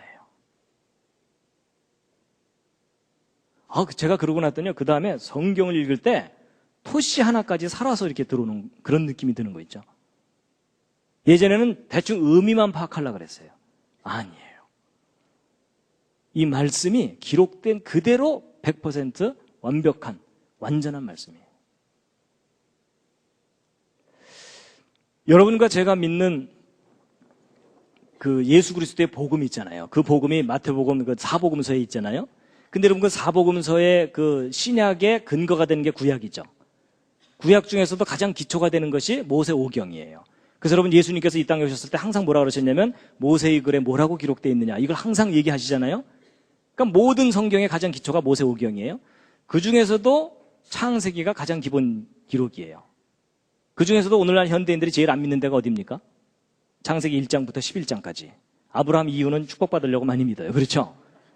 근데 그 이전은 거의 신화 취급하면서 안 믿어요. 그걸 사실로 믿질 않아요. 근데 1장부터 11장까지 내용 중에 제일 중요한 게 천지창조예요. 창세기 1장. 그 중에 가장 기초가 되는 말씀이 뭡니까? 창세기 1장 1절이에요. 여러분, 기독교 신앙의 가장 기초가 창세기 1장 1절이잖아요? 그 기독교 신앙을 떠받치고 있는 그 첫 번째 메시지가 지금 보신 것처럼 이렇게 완전해요. 여러분, 성경 말씀은 인간이 인정한다고 완전한 게 아니고요. 여러분이 오늘부터 인정 안 하셔도 그것과 아무 상관없이 성경 말씀이 그 자체로 완전합니다. 제가 이 사실을 깨닫고 나서요. 야, 내가 얼떨결에 믿었는데 제대로 믿고 있구나. 여러분, 그게 은혜예요. 여러분이나 저나 뭐 저거 알고 믿었습니까? 모르고 믿었잖아요. 그렇죠? 잘 안 믿어지면 믿습니다 하면서 숫자에 힘 많이 주면서 하여튼 버텨왔잖아요. 그렇죠? 그런데 믿고 났더니 제대로 믿고 있던 거란 겁니다. 여러분, 지구상에 있는 그 수많은 종교의 그 경전 중에 이렇게 완전한 메시지가 있으면 한번 가져 나와 보세요. 이건 객관적으로 완전한 메시지. 그래서 여러분, 인간이 태어나서 죽을 때까지 수많은 메시지를 듣고 살아요. 밥 먹어라, 학교 가라 뭐 이러면서 듣고 살잖아요. 근데 인간이 귀로 들을 수 있는 메시지 중에 가장 완전한 메시지가 태초에 하나님이 천지를 창조하시니라. 그 메시지입니다. 저는 저 말씀이 믿어진다는 게 기적입니다. 기적.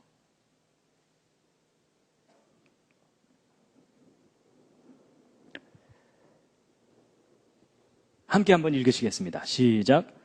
여호와의 율법은 완전하여 영혼을 소성케 하고 여호와의 증거는 확실하여 우둔한 자로 지혜롭게 하며 여호와의 교훈은 정직하여 마음을 기쁘게 하고 여호와의 계명은 순결하여 눈을 밝게 하도다. 아멘.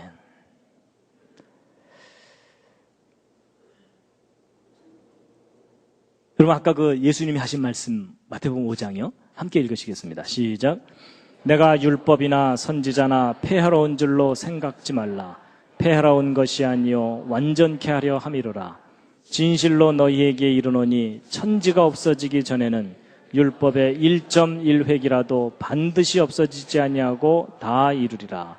그러므로 누구든지 이 계명 중에 지극히 작은 것 하나라도 버리고 또 그같이 사람을 가르치는 자는 천국에서 지극히 작다 일컬음을 받을 것이요 누구든지 이를 행하며 가르치는 자는 천국에서 크다 일컬음을 받으리라.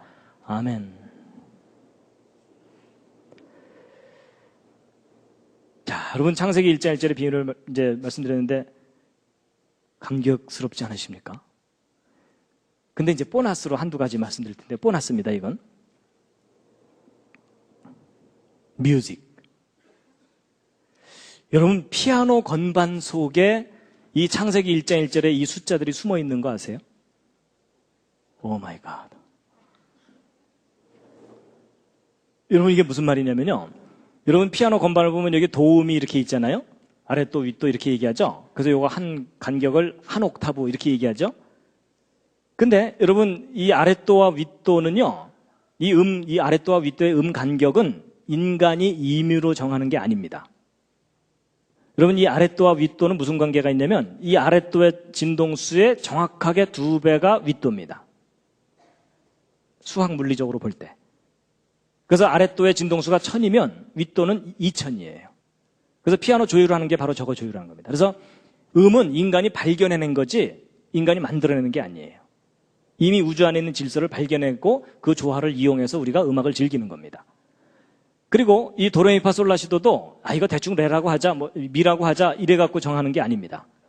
이 음과 음 사이에 완벽한 수학적 질서와 조화를 이루는 음들을 찾아내갖고 그걸로 화음을 이루는 겁니다. 그래서 여러분, 음악이 수학이에요. 그래서 여러분, 컴퓨터가 뭐를 하는 거냐면 수학 계산하는 기계거든요. 근데 음악을 녹음해서 컴퓨터에 집어넣었다가 계산 다 한 다음에 스피커로 빼내죠. 그러니까 음악이 수학으로 들어갔다가 수학이 다시 음악으로 나오는 거예요. 그래서 여러분 음악은 수학이에요.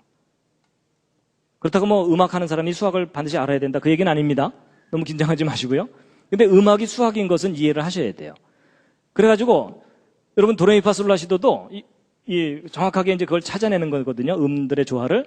그래서 이제 보통 이 하얀 건반과 까만 건반 사이를 반음이라고 보통 얘기하고 이거 하나 건너뛴 걸 오음이라고 얘기하죠. 그래갖고 이제 반음으로 따지면 1, 2, 3, 4 이렇게 숫자가 매겨질 거고요. 오음으로 따지면 하나 건너뛰어야 되니까 하나 건너뛰어서 2, 3, 그 다음에 하나 건너뛰어서 4, 또 건너서 5, 6, 7 이렇게 되겠죠. 그럼 이제 각 옥타브마다 반음 숫자와 온음 숫자가 생기게 되죠. 그래서 그 반음과 온음 사이의 그 숫자, 반음과 온음의 그 숫자를 각 옥타브마다 이렇게 정리해 놓은 겁니다. 그럼 이제 이렇게 된 숫자를 이거 잘 보세요. 근데 이 숫자들을 보시면 아까 제가 창세기 1장 1절을 설명드리지 않았다면 이 속에 무슨 특별한 숫자들이 있는 거를 모르세요. 근데 창세기 1장 1절 얘기를 다 듣고 이해를 하고 나면 여기 잘 보시면 여기 7번째 조합 중에 눈에 띄죠. 37과 73. 이게 천지창조 숫자 조합이었잖아요. 그렇죠? 그리고 네 번째는 이게 4는 아까 땅이라는 걸 의미한다 그랬죠? 근데 네 번째가 37과 19인데 저게 땅의 창조 숫자 값이었어요. 그리고 두 번째는 13과 7인데 이게 아까 19 뒤집은 게 91이라 그랬죠? 그러니까 아까 창세기 1장 1절 설명할 때 나오는 그 숫자들이 저 속에 다 들어있어요. 우연일까요? 우연이 아닙니다. 여러분, 우리가 어떤 음악을 들을 때 저 음악 참 아름답다. 음악을 몰라도 아름답다고 하는 그런 음악이 있잖아요. 왜 우리가 그 음악에 감동을 하냐면 그 음악의 수학적 질서와 내 몸에 이 창조된 수학적 질서가 공명을 하기 때문에 그런 겁니다. 그건 무슨 얘기냐면 음악의 질서와 조화를 창조하신 하나님이 우리 몸도 창조하셨기 때문에 서로 조화를 이루도록 하셨다는 얘기입니다. 그래서 여러분 음악은 수학이에요. 근데 음악만 수학이 아니고요. 미술이 또 수학이에요. 무슨 말이냐면 여러분 이 미술이 이게 색이잖아요. 여러분 뭐 제가 옷을 잘 입었는데 하여튼 이렇게 어디 정장을 하고 갈 때 이 배색이 안 맞으면 영촌스럽죠. 저는 하여튼 대충 제가 입고 왔으니까 너무 저를 쳐다보지 마시고요. 여러분 어떤 옷을 딱 입었는데 색깔이 안 맞아갖고 영촌스러운 경우가 있고 옷을 딱 입었는데 참 멋있다 이런 경우가 있죠. 그게 뭐냐면 색과 색 사이에 완벽한 질서와 조화를 이루면 우리 눈에 아름답게 보이게 돼 있어요. 근데 여러분 저 색이 뭐예요? 수학이에요. 수학. 파장이고 수학이에요. 그래서 여러분 디지털 사진기로 사진 찍은 다음에 컴퓨터에 집어넣었다가 프린터로 또 빼내죠. 그러니까 색을 수학으로 집어넣었다가 수학에서 다시 색으로 빼내는 거예요. 그래서 여러분 색 미술도 수학이에요. 그래서 여러분 텔레비전 모니터도요. 정사각형으로 만들면 우리 눈이 피곤해요. 근데 가로 세로 비율을 적당하게 해주면은 눈에 싹 들어오면서 덜 피곤하거든요. 그게 바로 이 도형도 수학이고 우리 몸도 수학적으로 설계되어 있고 그게 질서와 조화를 이루면 우리가 편안하게 행복하게 느끼게 돼 있어요. 그러니까 하나님께서 이 우주를 수학적으로 설계를 하셨기 때문에 그래서 이런 말까지 하는데 이 좌절감이 드실지 모르겠지만 수학을 모르는 사람은 하나님이 하신 일의 반을 모른다 이렇게 얘기합니다. 죄송합니다. 그래서 여러분 하나님께서 이 우주를 정말 완벽하게 수학적으로 설계해 놓으셨어요. 그리고 또 제가 뭘 또 느꼈냐면요. 하나님께서는 수학자들도 사랑하신다는 걸 제가 깨달았어요. 왜냐하면요. 지금까지 설명드린 이 내용들 문과분들한테는 방언이에요. 그렇죠? 근데 여러분 제가 이 내용을요. 공과대 학생들이나 이과 학생들이나 수학하는 학생들한테 이 강의를 해주면요. 눈이 반짝반짝해져요. 그러니까 여러분 수학은 수학자들에게 언어고 그렇죠? 음악은 음악하는 사람들에게 언어예요.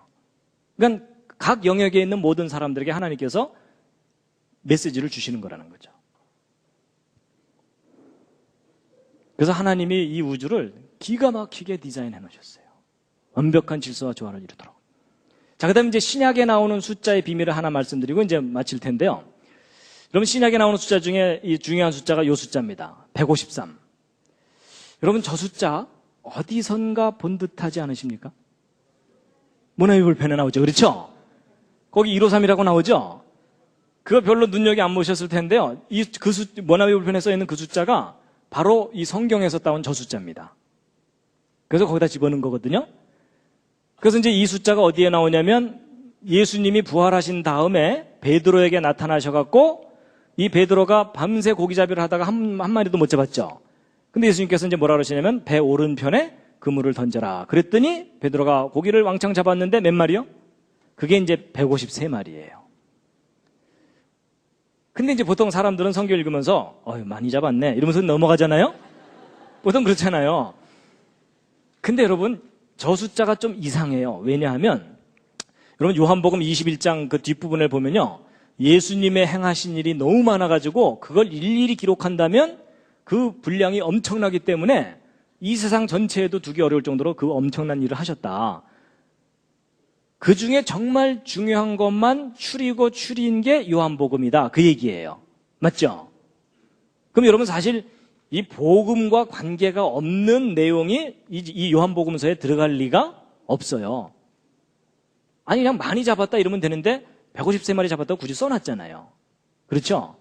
물론 이제 베드로야 시장에 내다 팔아야 되니까 자기 장부에다가는 153마리 이렇게 적을 수 있을지 모르지만 그게 무슨 복음과 관계가 있어갖고 뭐 153을 굳이 저렇게 썼냐는 거죠.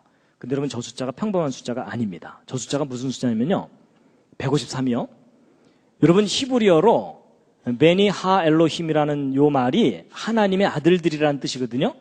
근데 요 두 단어의 숫자 값이 153이에요.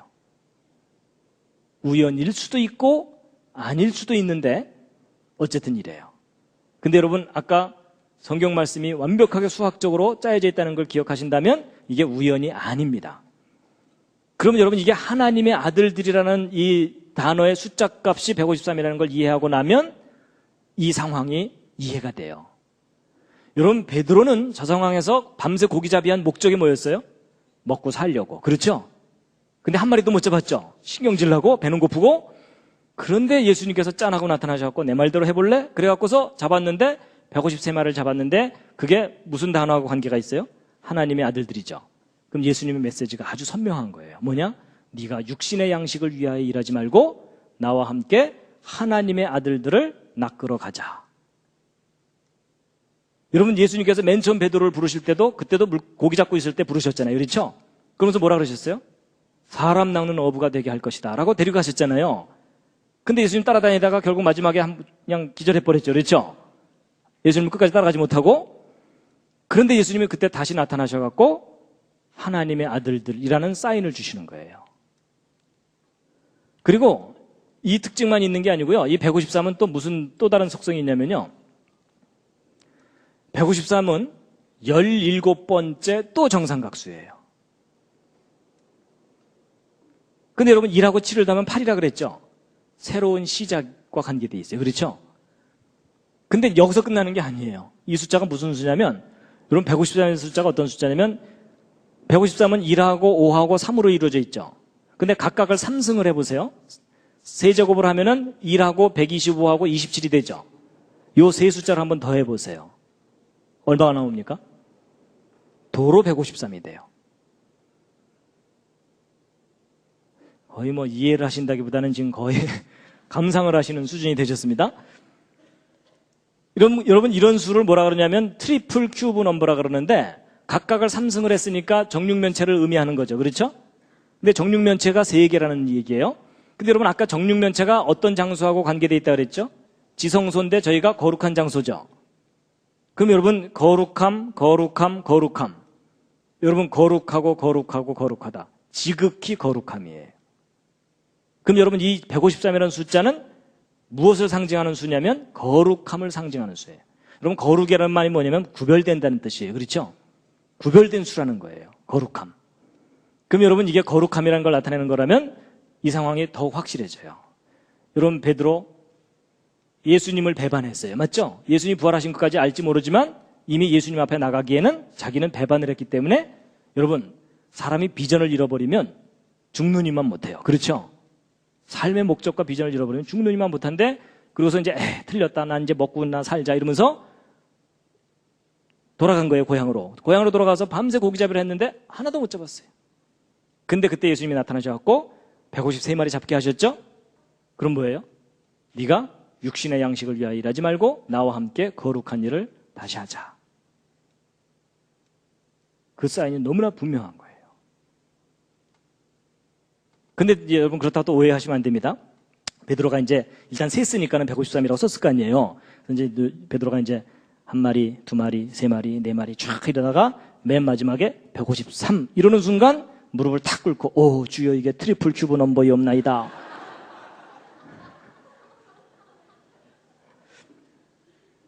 그랬을까요? 아닙니다. 여러분 베드로는 저런 내용을 구체적으로 알 리가 없어요. 왜냐하면 성경을 보면 베드로는 일자무식 어부라고 돼 있어요. 맞죠? 그러니까 베드로가 저걸 알 리가 없어요. 근데 베드로는 저런 내용을 몰라도 저 정도 상황이면 예수님을 따라가게 돼 있어요. 왜냐하면 자기가 예수님을 배반했는데 직접 찾아오셔갖고 물고기를 그렇게 많이 잡게 하셨다는 얘기는 여전히 자기에게 관심이 있다는 얘기잖아요. 그렇죠? 그렇다는 얘기는 저 정도 되면 이제 베드로는 다시 그물을 버려두고 예수님 따라가게 돼 있거든요. 그러면 베드로가 알아듣지 않아도 될 저 153의 비밀은 도대체 누구를 위한 거냐 하는 거겠죠. 그렇죠? 어렵지 않습니다. 153이 거룩함을 나타내는 것이고 그게 트리플 큐브 넘버이고 거룩함을 나타내는 것이라는 것을 이해할 수 있는 모든 사람을 위한 메시지입니다. 바로 여러분과 저입니다. 그러면 그럼 차라리 하나님께서 그냥 톡 털어놓고 예수님께서 톡 털어놓고 야 나와 함께 거룩한 일을 하자 이러면서 그냥 데리고 가시면 되잖아요. 근데 왜 굳이 저렇게 숫자 속에 숨겨두셨을까요? 근데 여러분 성경은 뭔가 일관성이 있습니다.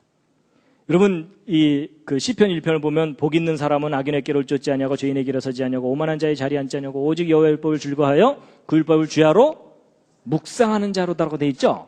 여러분 묵상이라는 게 뭐냐면 여러분 성경 말씀을 한 번 읽고 다 깨달을 수 있으면 더 이상 읽을 필요도 없고 묵상할 필요도 없어요. 맞죠? 근데 왜 하나님께서 우리에게 묵상을 하게 하시냐면은 한 번 읽고서는 뜻이 들어오지 않는 중요한 것들을 그 속에 숨겨두셨어요. 그건 되새기고만 알 수 있는데 단순히 명상만 한다고 되는 일이 아니에요. 하나님이 창조하신 이 모든 세상을 이해를 하고 하나님 말씀을 함께 이해해야만 알 수 있는 것들을 넣어두신 거거든요. 그렇다면 성경을 사랑하지 않는 사람은 절대로 성경을 묵상을 못합니다. 맞죠? 하나님의 말씀을 사랑하는 사람들에게 하나님 말씀을 되새기다가 이런 놀라운 것을 숨겨두셨구나 하고 발견하게 하신 거예요. 보물을 발견하게 하시는 거죠. 이해가 되십니까? 예. 그래서요, 여러분 이 트리플 큐브 넘버는 세 자리 숫자 중에 있을 거거든요. 그럼 100하고 999 사이에 이 숫자들 속에 있을 텐데 트리플 큐브 넘버가 딱 4개가 발견됩니다. 그러니까 우주에 있는 숫자 중에 딱 요 4개만 트리플 큐브 넘버인데 153은 방금 베드로의 물고기 설명드렸죠? 370은 37 다입별 10개거든요. 그러니까 이것도 완전함과 관계된 거고요. 근데 371, 이것도 3의 3승, 7의 3승, 1의 3승을 더하면 371이 되거든요. 근데 저 숫자는 성경에서 여간해서 찾기 힘들어요. 근데 저 숫자가 무슨 숫자인지 혹시 아세요? 이게 무슨 수냐면요. 노아가 방주에 들어가 있던 날짜 수예요. 오 마이 갓. 여러분 노아가 방주에 들어가 있던 날짜 수가 정확하게 371일이에요. 근데 노아 방주가 어떤 장소예요? 거룩한 장소예요. 거기 들어가야만 그 다음 세상을 가요. 거룩함이에요. 그리고 이제 407은 이것도 여간해서 숫자 찾기 힘든데 창세기 1장 1절에 땅을 할 때 요거 숫자 값입니다. 근데 여러분 요 에트라는 숫자가 목적을 나타내는 그 단어라 그랬죠? 근데 요 에트라는 단어가 히브리어 알파벳의 22개 중에 맨 첫 번째 알파벳과 맨 마지막 알파벳으로 돼 있어요. 여러분 지금까지 이 모든 내용을 다 이해하고 나면 히브리어 알파벳 순서와 개수조차도 누군가가 디자인한 거예요. 맞죠? 분명히 그 오리진은 하늘에 있어요. 그렇죠? 그렇다면 알파와 오메가, 처음과 마지막. 여러분 이 지구는 하나님이 창조하신 시점이 있고 마지막 심판하시는 마지막이 있습니다. 그 가운데 여러분과 제가 살고 있는데 지금 거의 끄트머리에 왔어요. 그 다음에 여러분 이 13다입별은 지금까지 설명을 제대로 안 드렸는데 13다입별은 뭐하고 관계되어 있냐면요. 첫 번째 다입별은 유일하신 하나님과 관계된 다입별입니다. 그래서 여러분 신명기 6장 4절이 그 쉐마라 그래서 이스라엘아 들으라 이렇게 돼 있거든요. 함께 읽으시겠습니다. 시작. 이스라엘아 들으라. 우리 하나님 여호와는 오직 하나인 여호와시니 너는 마음을 다하고 성품을 다하고 힘을 다하여 내 하나님 여호와를 사랑하라. 그래서 바로 이제 이 신명기 6장 4절을 히브리어로 그 원문이 바로 이거거든요. 들으라 이스라엘아, 야훼 우리 하나님은 유일하신 여호와이시니, 이렇게 되어 있습니다. 근데 여러분, 이 문장의 숫자 값을 계산하면 1118이거든요. 근데 이 1118이 13 곱하기 86으로 나눠질 수가 있는데, 이 13은 에하드라고 하는 하나라는 단어의 숫자 값이고, 86은 아까 그 엘로힘 있죠? 엘로힘의 숫자 값이에요. 그러니까 이 문장을 줄이면은 한 분이신 하나님이라는 뜻이에요. 그런데 또 재밌는 것이 뭐냐면, 오직 하나인 여호와시니 그랬을 때 야훼 에하드 이렇게 돼 있는데, 여러분 이 하나라는 단어도 13이지만 요 여호와라는 우리말로 여호와라고 번역된 요 하나님의 고유한 이름도 숫자 값이 26인데 26은 13을 두 번 더한 거죠. 그러니까 13 다윗별들로 이루어진 메시지예요. 오직 하나인 여호와, 하나님. 그래서 그 히브리어 단어 중에요, 이 하나라는 단어도 13이라는 숫자 값이고요, 아비라 그래서 이게 my father란 뜻이거든요. 나의 아버지라는 요 단어도 숫자가 13이에요. 그리고 사랑이라는 단어도 아하바인데 또 재밌게도 이게 13이에요. 그래서 연결을 해보면 한 분이신 나의 아버지는 사랑이시라, 이렇게 돼 있어요. 그래서 하나님이 사랑이신 것을 수학적으로 증명하라, 이러면 저거 설명하면 돼요. 그리고 이제 저거 들고서 마지막 하나님께서 우리를 미워하시면 사랑이시래매요, 이러면서 우리가 대들면 돼요. 그렇죠?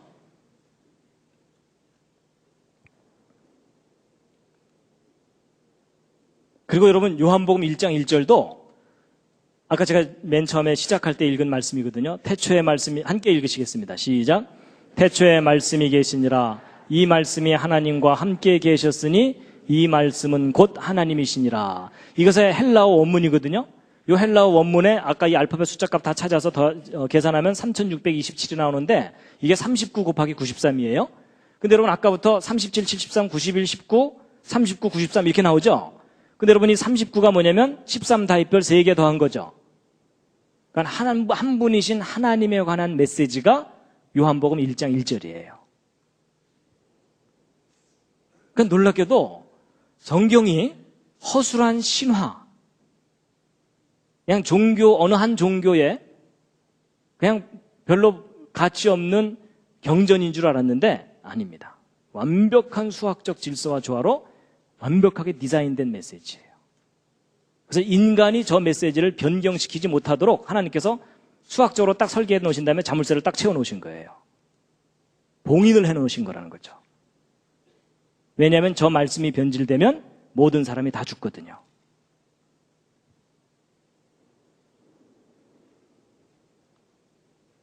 자, 여러분, 오늘 길게 말씀드렸지만 요점은 참 간단합니다. 뭐냐면 하나님의 말씀이 우리를 살리는 완전한 말씀이라는 겁니다. 함께 읽으시겠습니다. 시작. 여호와의 율법은 완전하여 영혼을 소성케 하고 여호와의 증거는 확실하여 우둔한 자로 지혜롭게 하며. 아멘.